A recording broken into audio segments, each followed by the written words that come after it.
God damn, yo. One Piece chapter 920. Holy shit, dude. I need to hurry up and get caught up, man. Holy shit, dude. I knew Oda was gonna do something when it came to this whole time travel thing. I was a little worried about it first. Holy shit. Oda weaved together a masterful tale. All this stuff from Punk Hazard, when we first got introduced to Momonosuke and Kinemon, all that stuff was building towards what we got now. Holy shit, dude. And like the whole thing with them traveling back into the future and the revelation about Momonosuke's mother. Holy shit, dude. All this shit makes sense now. All this shit makes sense, man. Like Oda has me intrigued in the fact that they're talking about they need 5,000 strong, and Kinemon says like we only need 5,000 and we should be able to pull off this raid. First thing's going through my head is like, well, you damn sure got the right one with Luffy, because if I'm not mistaken, I got to go back and check Dressrosa, but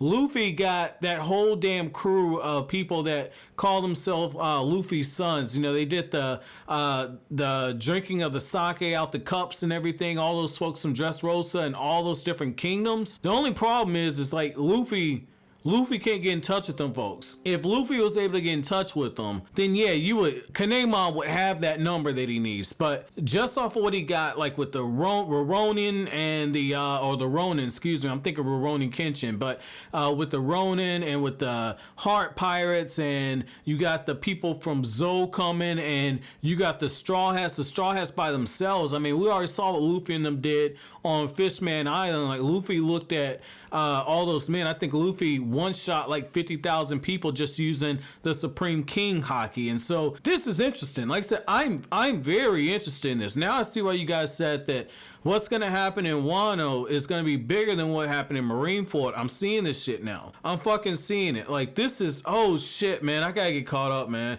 Let me back up, because I'm more reacting than reviewing. Because as you guys know, the way I do these reviews is I treat them like I'm talking to like a friend. You know, it's like best friend to best friend. You know, I read it and I talk to you about what I just read. So let me back up for a second and go more into the analysis part. So I thought that the backstory on Oden, how Oden kind of rose to power, and how Oden went into just the wicked area of Wano with all these wicked men and kind of kicked some asses and rebuilt everything, and Oden had the Paradise Farm built, and Oden was doing things so the people got named a Daimyo, which is a feudal lord, and just given the rank and the status, and how he's looking at the Cat Viper and he's looking at the dog, and I think it was Duke Dogstorm. He's looking at both of them and he's saying like, look man, you know, all these folks, they're ignorant. Don't worry about it. You people, now he's looking at the people. He's saying, you people, you fear alien species and creatures, but you really shouldn't. That closed-minded attitude, that's not really going to get you anywhere.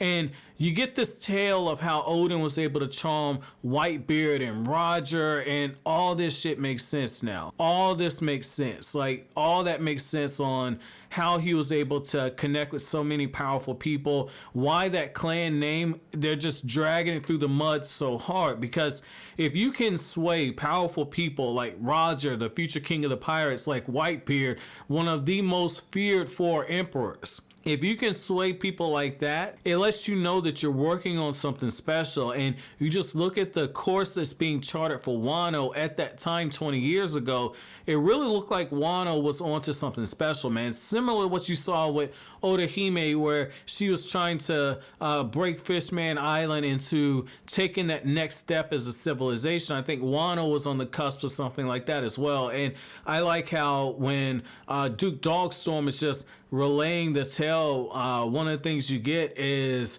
Duke Dogstorm is recalling what happened to him way back then. And while you got Kinemon, and Kinemon is telling his version of the story, you got Zoro just got lost. I thought maybe Zoro kind of stumbled off, because I saw that and I was like, where the fuck is Zoro? He was just with them. And I was like, okay, whatever. It didn't really cross my mind that this dude gets lost like every 2 chapters. That wasn't something that crossed my mind at first. I genuinely thought that this was just part of a plan or something. Like, Zoro got so skilled at getting lost, he fucking fooled me this time. So I thought that was funny that Zoro kind of, you know, wound it off and did his own thing. But we find out that because of how forward thinking he is, Oden, what ended up happening with him is Oden was so beloved by everybody that Oden was taken to the flower capital. He was tried as a criminal. He was tried and he was executed. And you just see the Straw Hats,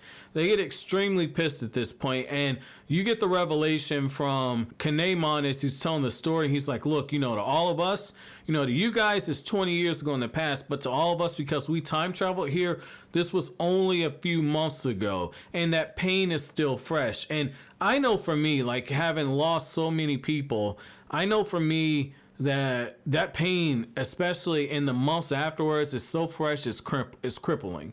And you find moments where you yourself, you want to break down. You want to break down because it hurts so bad. You're so angry. You have moments where you try to slip into your vices to cope and deal. And the hardest thing you can do is just really push forward. And I totally commend Kinemon, not only, and this is so underrated right here, not only for pushing through with the plan that was entrusted to him, but also he has a moment where he breaks down into tears in front of the Straw Hat crew. That level of vulnerability right there, that is so hard, man. That's so hard, especially for us as men, because we are conditioned to not actually show our emotions like that. We're conditioned to keep everything bottled up. And I know for me, my brother-in-law, Devin, one thing he did for me, I had went through a very serious loss earlier this year.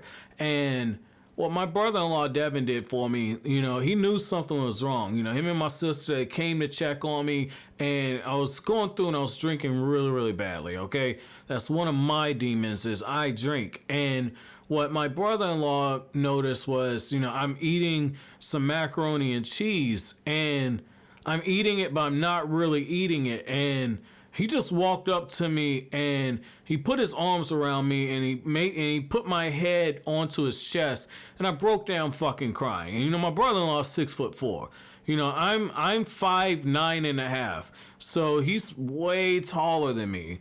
But what my brother-in-law did in that moment was he understood that I needed to let out the frustration, the anger, the sadness, the tears, and to see them unleash everything in that moment, that totally hit me, because I know that feeling. How you're struggling so hard to keep everything together and to push forward, to stay driven on a charted course that you're on, but never actually deal with the emotions you have. For Oda to tap into that level of human frustration like that, and to convey the emotion like that, and then to have the reactions of the Straw Hats, that was fucking beautiful. That's one of the things I've always said. Oda does a really good job when it comes to conveying emotions and doing expressive art and just tapping into that human soul and exploring the elements of what it means to be human. That is something Oda does very good. I have to give him props on that right there. My favorite panel is when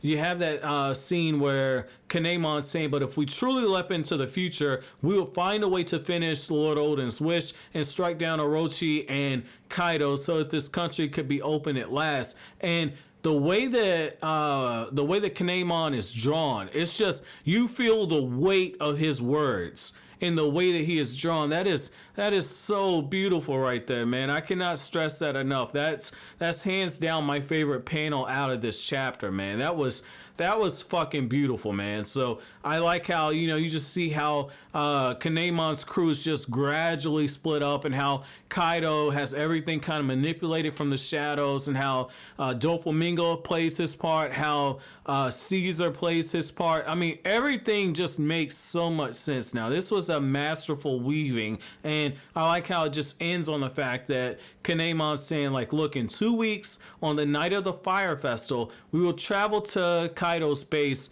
and we're going to carry out a raid. And that right there lets you know that Oda's about to pull something masterful with this. This is different than the transition from Impel Down to Marineford. This is something where this is going to shake up something, because Luffy took down Big Mom, but Big Mom wasn't really removed from power. Whole Cake Island's still hers. This is taking a massive chunk, the headquarters of one of the four emperors, and giving it back to the people.